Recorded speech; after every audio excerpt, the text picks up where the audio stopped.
welcome to the class. Today we are going to start a new chapter, that is motion and time. तो आज हम motion और time के बारे में पढ़ेंगे। तो मोशन स्टार्ट करने से पहले मैं आप लोगों को टाइम के बारे में बताना चाहूँगी। टाइम तो सभी जानते हैं, time can be measured in seconds, minutes, days, years, months. ये सारा क्या है? मेजरमेंट्स ऑफ टाइम है। टाइम मेजरमेंट करने के लिए ये सारे यूनिट्स हम यूज़ करते हैं, लेकिन हमें क्या चाहिए? स्टैंडर्ड यूनिट ऑफ टाइम, यानी कि जैसे लेंथ के लिए एक स्टैंडर्ड यूनिट होता है वो है मीटर, उसी तरह टाइम के लिए भी एक स्टैंडर्ड यूनिट होना चाहिए। तो टाइम का स्टैंडर्ड यूनिट होता है सेकेंड्स। टाइम के लिए हम क्या यूज़ करते हैं? सेकेंड्स।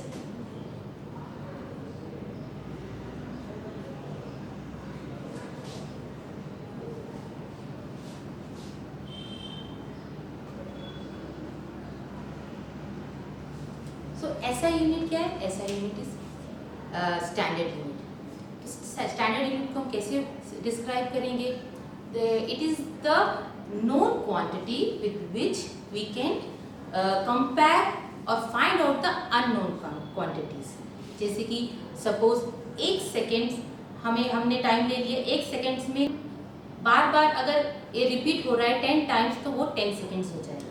तो उस तरह रिपीट होते होते हमें क्या मिलेगा? 10 सेकेंड्स में वो वैल्यू मिल जाएगी। तो 1 सेकेंड क्या था? वो नोन क्वांटिटी था, और 10 सेकेंड जो हुआ, 10 सेकेंड्स में जो वो हुआ वाला चीज़ है वो अननोन क्वांटिटी था। और ये कंपैरिजन हमें टाइम से मिलता है। तो a unit of measurement is known fixed quantity with which we compare an unknown quantity we wish to measure. जो हमें मेजर करना है तो वो मेजरमेंट हमें टाइम से मिलता है, हर एक सेकंड से मिलता है। तो अभी तो हमें टाइम देखने के लिए हमारे पास वॉचेस है, हम रिस्ट वॉच पहनते हैं, घर में बड़े बड़े क्लॉक्स होते हैं जिससे हम टाइम देख लेते हैं। लेकिन पुराने ज़माने में जब वॉचेस और क्लॉक्स बना ही नहीं था तो लोग उस समय भी समय देखते थे, टाइम उनको तब भी पता चलता था। तो बहुत समय पहले लोग सन राइज और सनसेट से अपना समय देख लेते थे, उसे मैनेज कर लेते थे। या फिर कुछ समय बाद एक सैंड क्लॉक आया जिसमें सैंड भरा रहता है, उसको अगर सीधे रख देते थे, अगर उसमें से सैंड सारा फिनिश हो जाता था फिर उसको उल्टा करके रख देते थे। तो वो जब सैंड फिनिश हो जाता था उसमें वो 1 घंटा मानकर चलते थे, यानी कि 1 घंटे में पूरा सैंड फिनिश हो जाता था। फिर नेक्स्ट आवर्स के लिए उसको फिर से उल्टा करके रख देते थे। तो उस ज़माने में इसी तरह समय को नाप लिया जाता था। लेकिन आज हम टाइम मेजरमेंट करने के लिए हमारे पास वॉचेस है। सेकेंड्स से भी, माइक्रो सेकेंड्स भी हम आज के ज़माने में मेजर कर सकते हैं। आप लोगों को पता है यहाँ में आज बहुत सारा इंस्ट्रूमेंट बन चुका है टाइम मेजरमेंट करने के लिए। वॉचेस है, स्टॉप वॉचेस है, इलेक्ट्रॉनिक वॉचेस है, ये सब डिफरेंट टाइप्स ऑफ वॉचेस है जिससे हम टाइम मेजरमेंट कर सकते हैं। So an event that occur at regular interval of time is called periodic. Periodic is related to time, यानी कि अगर एक टाइम पीरियड में बार बार चीज़ रिपीट होता जाता है उसे हम क्या कहेंगे? पीरियोडिक। जैसे कि आप स्कूल जाते हैं, स्कूल में बेल होती है, बेल लगती है, फिर आपका क्लास फिनिश हो जाता है, उसके बाद फिर बेल होती है। सपोज मान लो एक बेल और दूसरे बेल के बीच का टाइम है 40 मिनट्स, यानी कि आपके क्लास का टाइम हो गया 40 मिनट्स। तो 40 मिनट फिनिश होने के बाद एक बेल बजती है, फिर नेक्स्ट 40 मिनट फिनिश होने के बाद फिर एक बेल बजती है। तो ये जो रिपीट हो रहा है, बार बार रिपीट हो रहा है टाइम इंटरवल, 40 मिनट्स के बाद फिर एक बेल, 40 मिनट्स के बाद फिर एक बेल, जो रिपीटेशन हो रहा है दैट इज कॉल्ड पीरियोडिक। इसे हम क्या कहेंगे? पीरियोडिक। सपोज ये तो मिनट्स के हिसाब से हो गया। अगर ईयर के हिसाब से लेना है तो जैसे स्कूल्स में स्पोर्ट्स होता है, हर साल एक डे में स्पोर्ट्स फेस्टिवल होता है, तो नेक्स्ट ईयर फिर स्पोर्ट्स फेस्टिवल होता है। सपोज नवंबर में हम स्पोर्ट्स कराते हैं, फिर नेक्स्ट ईयर नवंबर में फिर हम स्पोर्ट्स कराते हैं। तो यहाँ पे पीरियोडिक का समय कैसे हो जाएगा? 1 ईयर का हो जाएगा। This repetition is called periodic. अब आज के ज़माने में सबके घर में क्लॉक्स है, तो क्लॉक्स अलग अलग डिज़ाइन के होते हैं, अलग अलग टाइप्स के होते हैं। किसी किसी के घर में पेंडुलम क्लॉक्स होगा,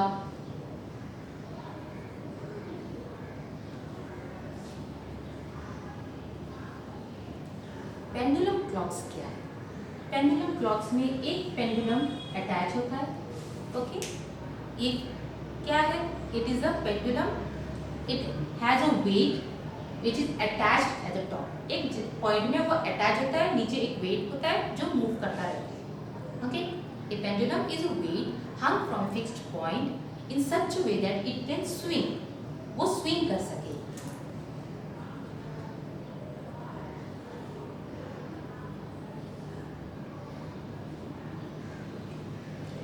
motion of a pendulum is periodic. हम कैसे बता सकते हैं motion of pendulum is periodic? क्योंकि एक समय के बाद वो क्या करता है, वो वापस अपनी जगह पे आता है। पहले वो मूव करता है एक जगह, फिर वापस वो एक पोजीशन में जाता है, फिर वापस उसी पोजीशन में आता है।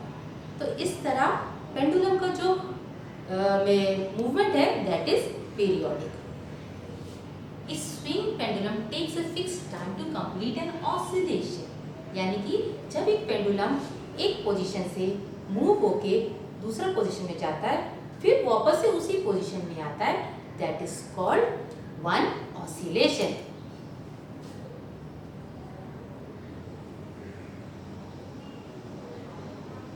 ऑसिलेशन यानी कि the two and fro movement of a pendulum forms one oscillation. एक ऑसिलेशन वो बनाता है। तो जैसे जैसे पेंडुलम ऑसिलेशन करता जाता है वैसे वैसे टाइम मूवमेंट पता चलता है। अगर एक सेकेंड में वो पेंडुलम कितना मूव किया है वो कैलकुलेट कर सकते हैं हम। The time pendulum takes to complete one oscillation is called its time period. वो उसका टाइम पीरियड कहलाता है क्योंकि वो रिपीट होता जाता है, okay. The number of oscillation A pendulum makes in 1 second. एक सेकेंड में अगर पेंडुलम इतना नंबर्स ऑफ ऑसिलेशन किया, that will be called it's frequency.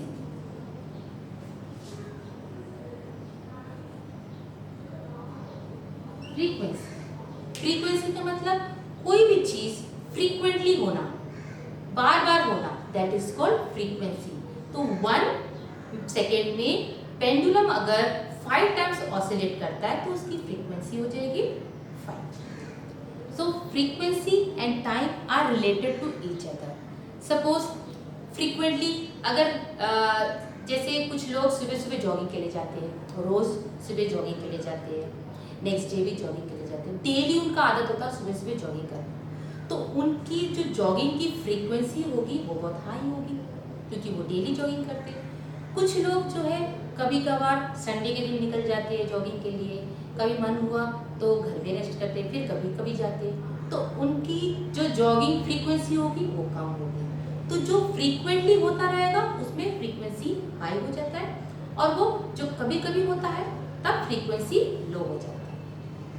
So frequency is related to time, यानी कि frequency is equal to 1 upon time period.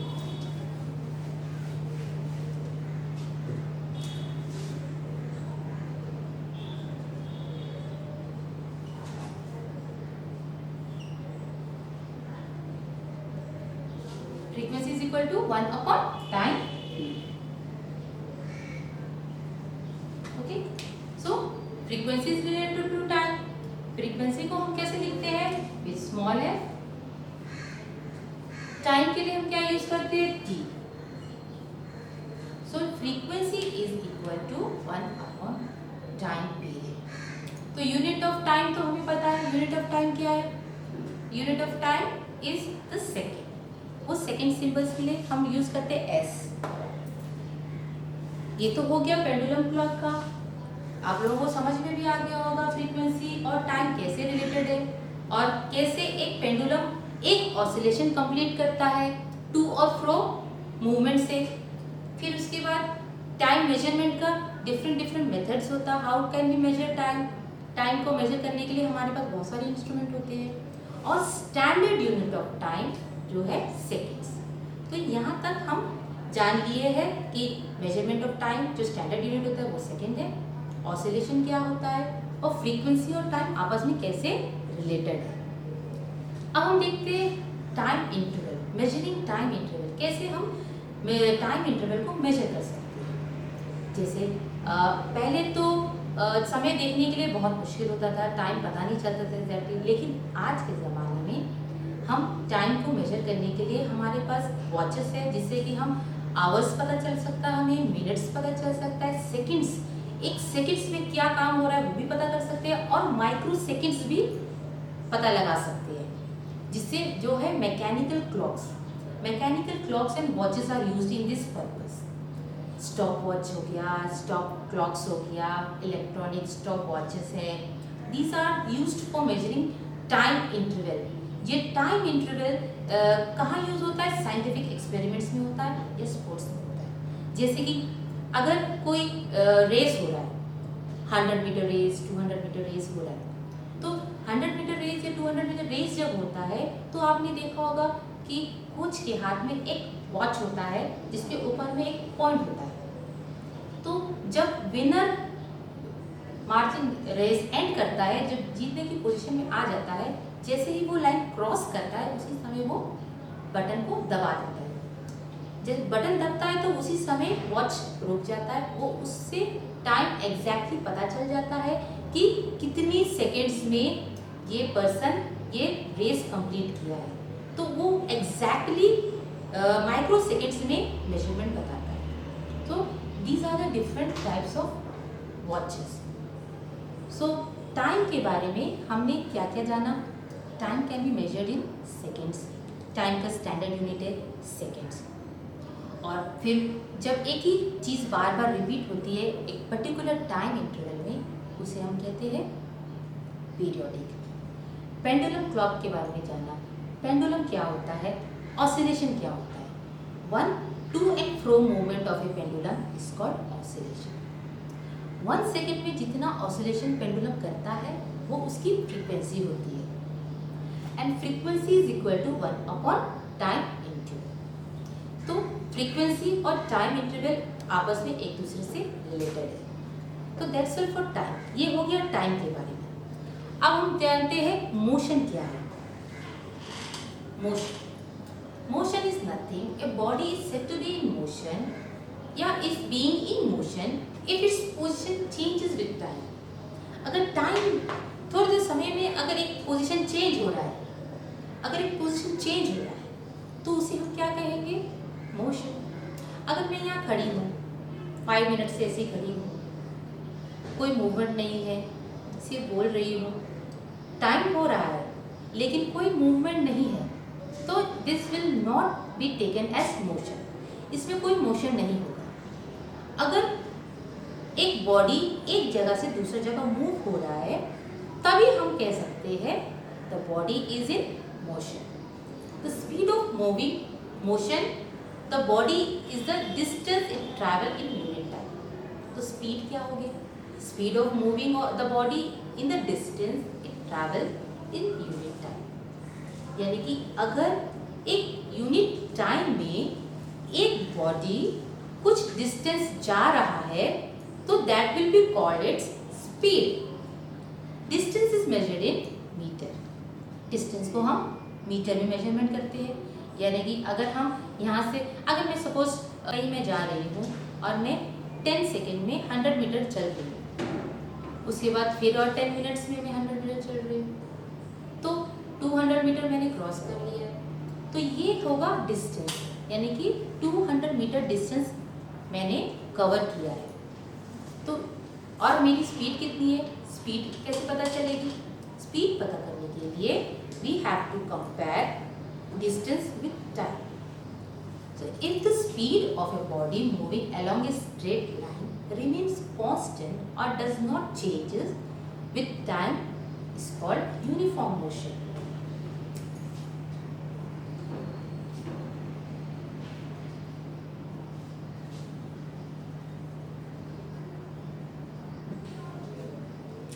Uniform motion क्या है?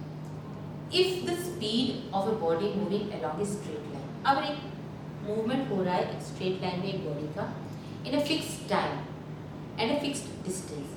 Suppose I am moving from a place and I have traveled 100 metre in 10 seconds. अगर मैंने 10 second में 100 metre चल लिया है, उसके बाद फिर और 10 सेकेंड में मैं और 100 मीटर चल ली, फिर एक 10 सेकेंड में मैं और 100 मीटर चल ली, तो ये क्या है, एक पर्टिकुलर टाइम पीरियड में इतना distance, exactly same distance travel हो रहा है. This type of motion is called uniform motion.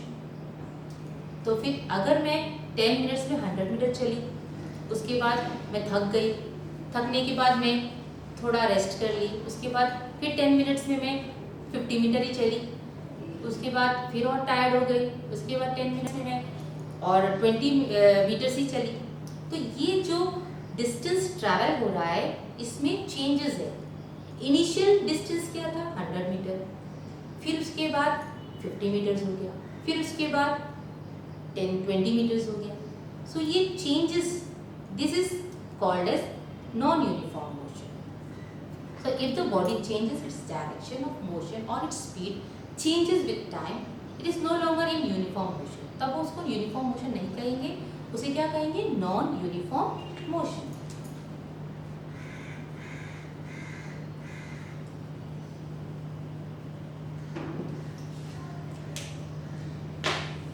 So motion क्या है, motion movement of body in a particular time, ये मोशन हो गया. मोशन दो टाइप्स का हो गया, uniform motion and non uniform motion. So uniform motion क्या है, ए मोशन जैसे that is taking place in a particular time interval and a particular distance travel, तो यूनिफॉर्म मोशन हो गया. नॉन यूनिफॉर्म मोशन में टाइम भी चेंज होता जाएगा, डिस्टेंस भी चेंज होता जाएगा, तो that is non uniform motion. So distance, time and speed, they are related with each other. Distance, time and speed are related with each other. यानी कि अगर 10 सेकेंड्स में ही 100 मीटर क्रॉस कर लिया तो उसका स्पीड कितना होगा. अगर 10 सेकेंड में कोई 10 मीटर ही गया है तो उसका स्पीड कितना होगा. ऐसे ही हम अगर सोचेंगे तो हमें ये पता चल जाएगा 10 सेकेंड में जिसने 100 मीटर क्रॉस किया है उसकी स्पीड ज़्यादा होगी, 10 सेकेंड्स में जिसने 10 मीटर ही क्रॉस किया है उसकी स्पीड कम होगी. सो कैसे हम पता लगा लेंगे इसको, अगर हमें इसका मेजरमेंट एग्जैक्टली यूनिट निकालना है तो we can compare it with each other. यानी कि speed is equal to distance by time, by time taken. यानी कि speed is equal to distance by time. Suppose speed निकालना है हमें तो हमें डिस्टेंस पता है, distance is in metre, distance को हम मीटर में लेते हैं, टाइम को हम लेते हैं सेकेंड्स में. ओके, तो अगर किसी ने 10 सेकेंड्स में 100 मीटर क्रॉस किया है, 100 मीटर इन 10 सेकेंड्स, तो ये कितना हो जाएगा उसका speed. Speed will be 10 metre per second. यानी कि SI unit of speed will be metre per second. So speed का फॉर्मूला ये हो जाएगा, speed is equal to distance by time. So hope बच्चों आप लोगों को ये समझ में आ गया होगा, ये स्पीड और डिस्टेंस टाइम आपस में कैसे एक दूसरे से रिलेटेड है. सो इस फॉर्मूला को प्रूव करने के लिए we will do one numerical. This distance between two cities is 1416 kilometre. How much time it will take a train to cover this distance at an average speed of 59 kilometre per hour. So what is given, दिया क्या हुआ है, distance दिया हुआ है और speed दिया हुआ है. तो निकालना क्या है हमें, टाइम. ओके, तो सबसे पहले टाइम निकालने के लिए स्पीड का फॉर्मूला क्या है, speed is equal to distance by time. तो speed, distance, times are related to each other. Speed equal to distance by time. दिया हुआ क्या है, स्पीड और डिस्टेंस। क्रॉस मल्टीप्लाई में हम डिस्टेंस और फार्मूला को चेंज कर सकते हैं। अगर टाइम को यहाँ लाते हैं, time will be equal to distance by speed. तो वैल्यू अगर डालते हैं इसमें क्या हो जाएगा, 1416 डिवाइड बाय 59। ओके, ये हो गया किलोमीटर्स, ये हो गया kilometre per our. You can divide it 59 जो है 24 टाइम्स 1416 आता है। किलोमीटर्स किलोमीटर्स कैंसिल हो गया, तो टाइम कितना मिला है हमें, 24 आवर्स। जैसे कि आप लोगों को सबको पता है टाइम का स्टैंडर्ड यूनिट है सेकेंड्स। अगर इसको सेकेंड्स में निकालना है तो we have to change the unit hours into seconds.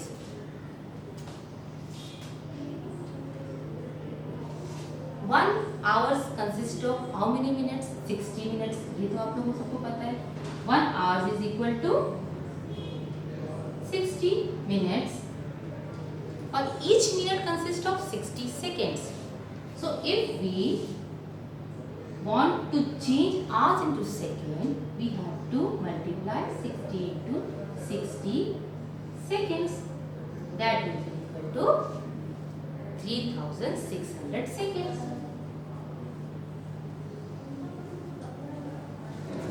So ये मिल गया है हमें टाइम सेकेंड्स। अब ये सेकेंड्स टाइम 60 into 60 करके ये हो गया है 1 आवर्स का। तो हमें निकालना क्या है, 24 hours. So time will be equal to 24 hours को अगर सेकेंड्स में चेंज करना है 24 into 3600 seconds. So this is a simple multiplication. ये आप भी कर सकते हैं घर में मल्टीप्लिकेशन। फिर भी आप लोगों को इजी कर देती हूँ मैं। जब इसको मल्टीप्लाई करेंगे we will get 86,400 seconds. Okay, 86,400 seconds. तो ये हो गया आपका न्यूमेरिकल सॉल्व। तो इसमें आप लोगों को क्या डालना था, सिंपल फॉर्मूला डालना था। डिस्टेंस और स्पीड दिया हुआ था, टाइम हमें निकालना है। तो ये टाइम हमने कैसे निकाला, सिर्फ थोड़ा सा फॉर्मूला को चेंज किया है। नेक्स्ट हम देखते हैं एक और numerical. So second question is, a car traveling at an average speed of 55 kilometers takes 5 hours to reach town B from A. So find the distance between A and B. So यहाँ में दिया हुआ क्या है, speed दिया हुआ है, time दिया हुआ है। तो निकालना क्या है हमें, distance from B to A। दो टाउन है, उसका डिस्टेंस निकालना है। A B से लेके A तक का डिस्टेंस कितना है। तो speed is equal to distance by time. ये आप सबको पता है फॉर्मूला। तो डिस्टेंस निकालने के लिए डिस्टेंस को एक साइड ले लेते हैं और स्पीड इनटू टाइम अगर हम करते हैं तो we can get the value of distance. That is speed is 55 kilometre per hour, time is 5 hours. तो ये क्या हो गया, सिंपल मल्टीप्लिकेशन है। 55 into 5 to 75 किलोमीटर्स। ओके, ये हो गया आप लोगों का न्यूमेरिकल। नाउ इसी स्पीड, डिस्टेंस और टाइम को कैसे कंपेयर करते हैं, विद अ ग्राफ। अगर हम ग्राफिकल रिप्रेजेंटेशन करते हैं तो ग्राफ में हम स्पीड, डिस्टेंस और टाइम कैसे कंपेयर करते हैं एक दूसरे से। डिस्टेंस ग्राफ जिसमें हम स्पीड, डिस्टेंस और टाइम को कंपेयर करते हैं उसे कहते हैं distance time graph. Okay, distance time graph. सो ग्राफ आप सबने देखा होगा, ग्राफ कैसे होता है। उसी ग्राफ में अगर हम डिस्टेंस, टाइम और स्पीड लेकर एक ग्राफ तैयार करते हैं तो कैसे करेंगे? तो data can be represented graphically in a different way. यही डाटा को हम ग्राफ में रिप्रेजेंट कर सकते हैं। So the motion of body is best represented in the graph, form of graph. अगर हम एक ग्राफ में रिप्रेजेंट करते हैं मोशन को, it is very good to represent it on a graph. तो एक graph has two axis, graph में दो एक्सिस होता है। Both the axis are perpendicular to each other. दोनों एक्सिस जो है एक दूसरे से परपेंडिकुलर में होता है। जो हॉरिजॉन्टल होता है that is called X axis, जो वर्टिकल होता है that is called Y axis. तो ये दो ग्राफ का लाइंस हो गया हमारे लिए। ग्राफ तैयार करने के लिए दो लाइंस की जरूरत होती है, दोनों एक दूसरे से परपेंडिकुलर होता है। जो हॉरिजॉन्टल होता है उसको एक्स एक्सिस कहते हैं और जो वर्टिकल होता है उसे वाई एक्सिस कहते हैं। सो अभी ग्राफ को रिप्रेजेंट करने के लिए हमें वैल्यू चाहिए। तो एक्स एक्सिस में हम क्या लेंगे? टाइम। और वाई एक्सिस में क्या लेंगे? डिस्टेंस।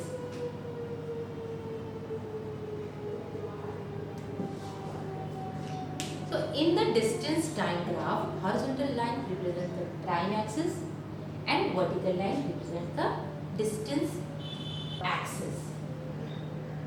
Suppose यहाँ हम ले लिए 1 second, 2 second, 3 second, 4 seconds time ले लिए और डिस्टेंस ले लिए है 2 metre, 4 metre,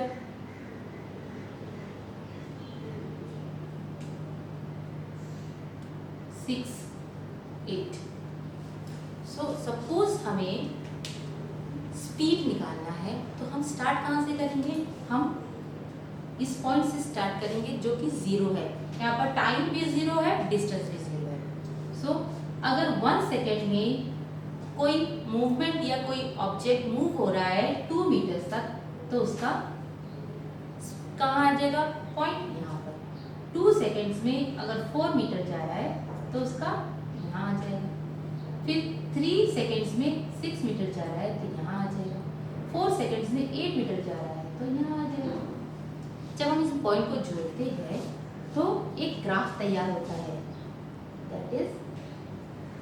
that is a straight line. तो ये एक स्ट्रेट लाइन रिप्रेजेंट कर रहा है। This straight line represent the speed. इसे बोलते हैं यूनिफॉर्म मोशन, क्योंकि ये स्ट्रेट लाइन रिप्रेजेंट कर रहा है इसलिए जो स्पीड दिखा रहा है इसमें that is uniform motion. Now suppose the distance covered by a moving object recorded after every 1 second for 4 seconds. Suppose एक टाइम इंटरवल ले लिए हम सेकेंड्स के हिसाब से 1, 2, 3, 4 सेकेंड्स।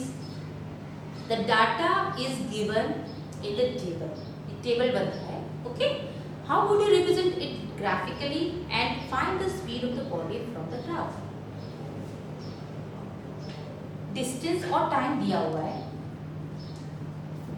0, 3, 6, 9, 12। ये एक टेबल दिया हुआ है and you have to represent this value on a graph. एक ग्राफ में इसे रिप्रेजेंट करना है। सेम एक्स एक्सिस में टाइम आ जाएगा, वाई एक्सिस में डिस्टेंस आ जाएगा।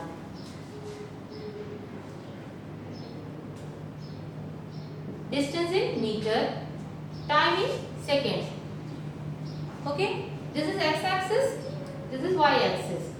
तो वैल्यू पुट करना है हमें टाइम from starting from 0, 1, 2, 3, 4। ये हो गया। डिस्टेंस लेना है 3, 6, 9 एंड 12। तो 1 सेकेंड में 3 मीटर डिस्टेंस, 2 सेकेंड में 6 मीटर डिस्टेंस, 3 सेकेंड में 9 मीटर डिस्टेंस, 4 सेकेंड में 12 मीटर डिस्टेंस। सो जब हम ये जोड़ेंगे इसे,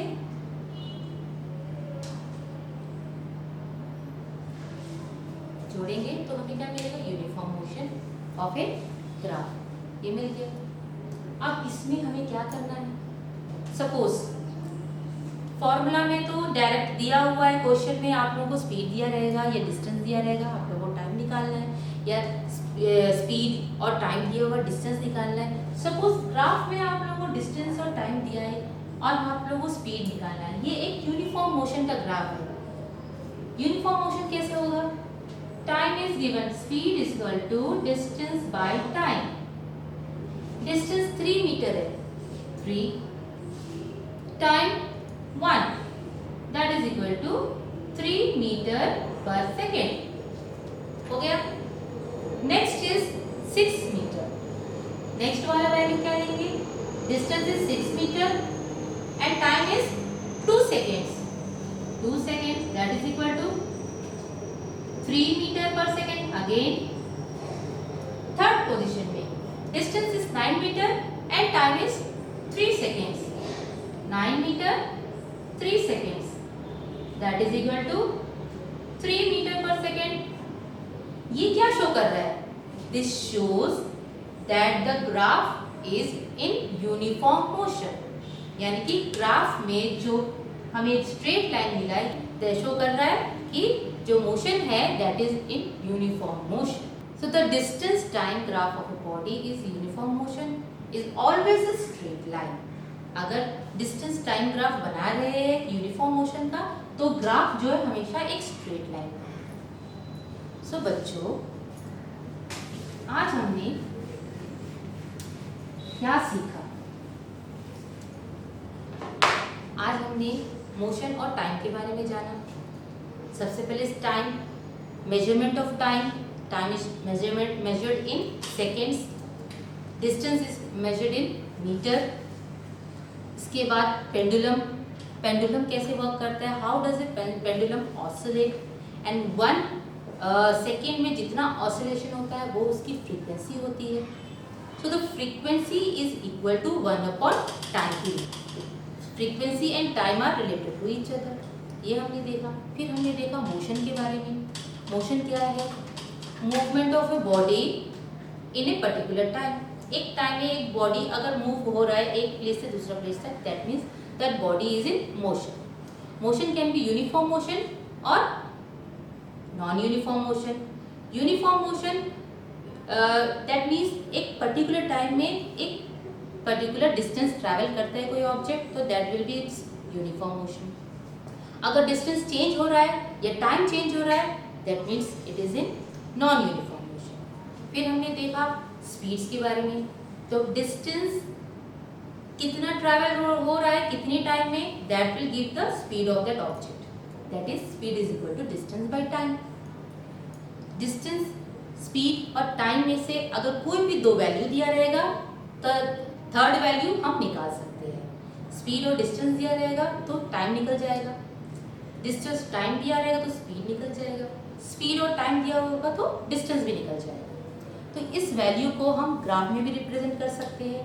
स्पीड, डिस्टेंस और टाइम को लेकर हम एक ग्राफ रिप्रेजेंट कर सकते हैं। और जो ग्राफ में एक्स एक्सिस और वाई एक्सिस होता है वो टाइम और डिस्टेंस डिस्प्ले करता है, और जो ग्राफ बनता है वो हमें स्पीड बताता है। सो जो ग्राफ स्ट्रेट लाइन का होता है वो हमेशा यूनिफॉर्म मोशन बताता है। That's all for the chapter dear student, hope आप लोगों को समझ में आ गया होगा। Thank you.